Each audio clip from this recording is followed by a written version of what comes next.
Inaugurating the Indian Public Schools Conference, the President of India said, I am very grateful for having invited me to this function.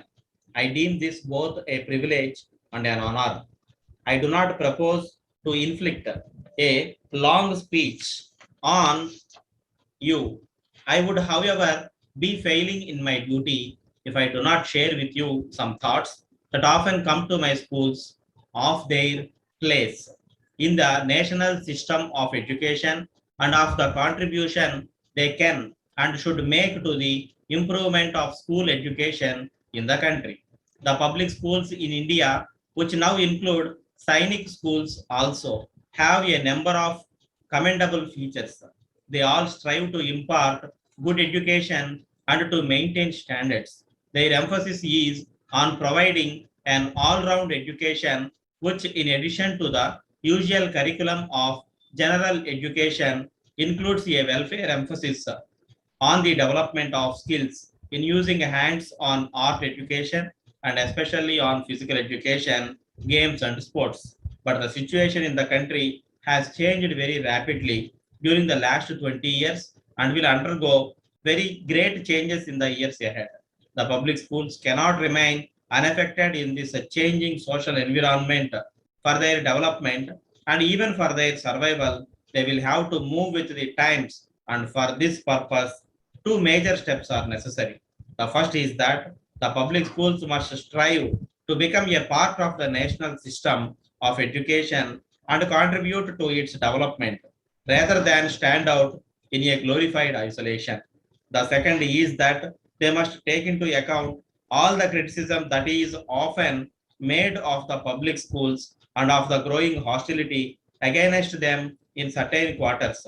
It may be easy to laugh it off or to ignore it altogether as misinformed criticism, but it is hardly desirable. A much better approach would be to take it seriously, to analyze its cause, and to adopt measures which will overcome it so that the public schools come to be valued as progressive institutions which make a useful contribution for the development of education in the society as a whole. I would like to place a few things before you for your consideration on these two issues. In addition to the maintenance of good educational standards, I would like the public schools to be distinguished by two important features.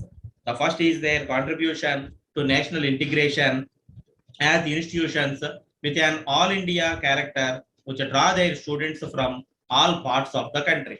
This valuable aspect of your work will have to be developed further, and I would request you to strive earnestly to promote a sense of national unity and solidarity. The unity of this country has to be built within its educational institutions. The curriculum of our schools, colleges, and universities must be so formulated and taught that every student will have an understanding of our inheritance, of the problem that we are facing at present, and of the type of new society which we desire to create for ourselves. It must also give every student a proper pride in our past, a responsible and dignified approach to our present, and faith and confidence in our future. You are doing something in this field already. I would like you to intensify this aspect of your work and develop programs and tools which could be used in other schools also. Yet another aspect in which your schools should distinguish themselves is experimentation. I know that a good deal of experimentation does go on in your institutions at present, but I would like it to be emphasized even more in future so that it becomes your most distinctive attribute. It is through such experimentation, which can be extended to the general school system also, that you will make your valuable contribution to the development of school education in the country. While people generally appreciate the good features of the public schools, we must also understand that there are certain weaknesses in the existing system which invite comment, criticism, and even hostility.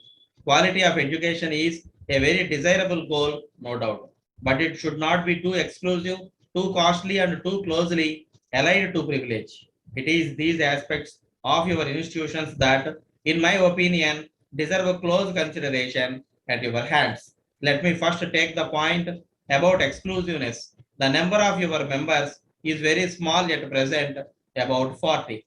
May I suggest for your consideration that you might think of your policy of enlarging your membership.